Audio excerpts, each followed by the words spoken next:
ચુડા કેજીવીબી હોસ્ટેલની ઘોર બેદરકારી સામે આવી છે. હોસ્ટેલમાં અભ્યાસ કરતી દીકરીઓની હાલત ગંભીર થઈ છે. હોસ્ટેલમાં જમવાનું આપવામાં આવતું હોય જેમાં ફૂડ પોઈઝનિંગ થવાથી 50 દીકરીઓને હોસ્પિટલમાં ખસેડાઈ છે. ત્યારે હોસ્પિટલમાં વોર્ડન મેડમની ગેરહાજરી જોવા મળી હતી.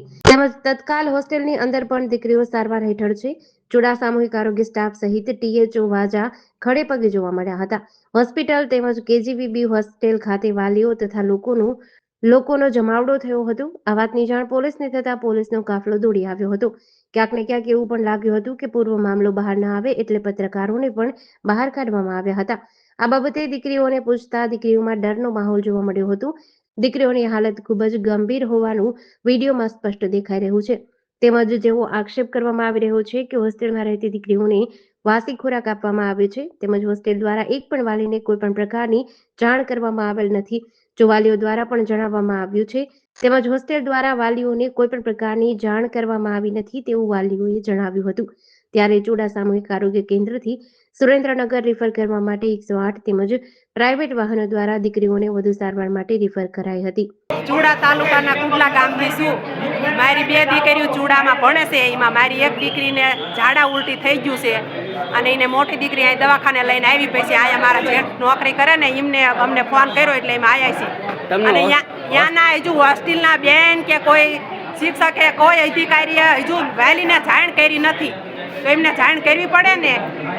એટલે તમને કેવી જાણ થઈ?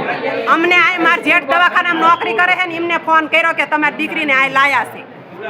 અને ઈવડે એમને તો હજુ અમે ડેલોય નતા ખોલતા. અમે પરાઈને ડેલો ખોલાવરાયો ને બીજી છોકરીઓને અમે આ દવાખાને પછી લઈને આવ્યા. ડેલો બંધ કરવાનું કારણ શું હોય શકે? આમ તમારા ઈવડે એમને એવો ડર હોય ને કે અમે ફસાઈ જઈશું કે અમારો વાંક આવશે કે ખાવાનું શું આપે છે શું નહીં. એટલે આ સિવાય તમને પેલા દીકરીઓએ ફરિયાદ કરેલી? ના, ફરિયાદ કોઈ દી ના કર્યું. ખાવા પીવાનું બધી રીતે સારું જ છે પણ આ અત્યારે કંઈક ઢાંકવામાં કંઈ વાંધો આવી ગયો હોય અથવા કોઈ વાયસી ખોરાક હોય. મારી દીકરીને એ ફૂલ એલર્જી છે. કોઈ માઇક પડી હોય તો એનો તરત એને ઉલટી થાય. એટલે એવું જ કંઈક હોવું જોઈએ.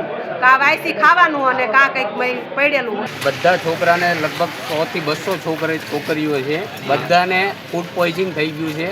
મારી છોકરીએ મને કીધું કે સાંજનું ખાવાનું અમને રાત્રે આપ્યું છે. એ સવારે બનાવ્યું હતું ને સવારે, બપોરે નહીં સવારે બનાવેલું રાત્રે આપ્યું છે આ લોકોએ. આ એમના છોકરા નથી, અમારા ગરીબના છોકરા છે એટલે આવું કરવાનું.